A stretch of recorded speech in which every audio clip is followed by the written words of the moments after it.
So, to begin by clarifying,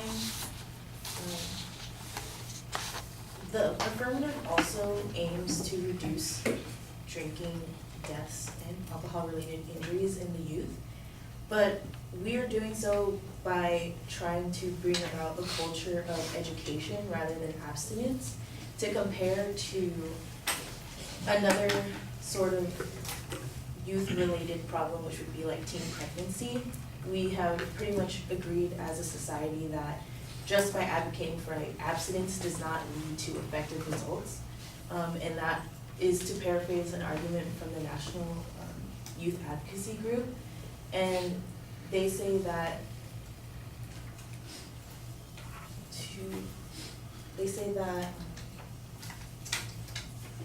these binge drinking habits that we form in teenhood affects how we'll drink when we're adults. And so, once again, if we have this culture of safety and having the teens be watched and supervised as they begin their drinking, they're forming healthier habits which will not go into adulthood as in other countries that we were comparing to, such as New Zealand and Australia.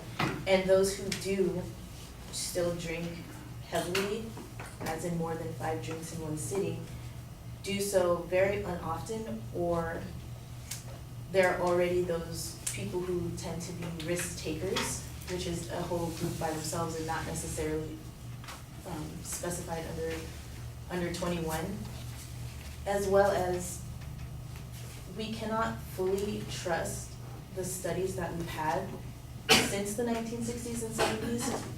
According to Jonathan Gruber, an economist also from the University of Chicago in 2001, quoted that we lack good ways to estimate consumer results from the drinking restriction because it's characterized by literature that and self-reporting that is affected by the detriment of being caught. So the studies to show that, basically that means that people probably aren't, especially if they're underage drinking, they're probably not accurately saying so. And so it will skew the results to seem like less people are drinking, when in actuality they're probably just afraid of being caught, even if they said that they wouldn't be.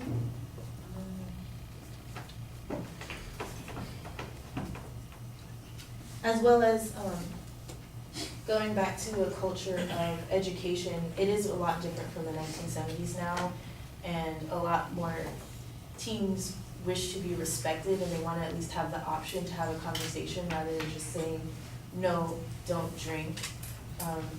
So it'll probably be more positive in the long run if they were to have that option, because it's not like just by lowering the drinking age to 18 that we're pouring the drink down their throat. Like we're trying to advocate a conversation to be had.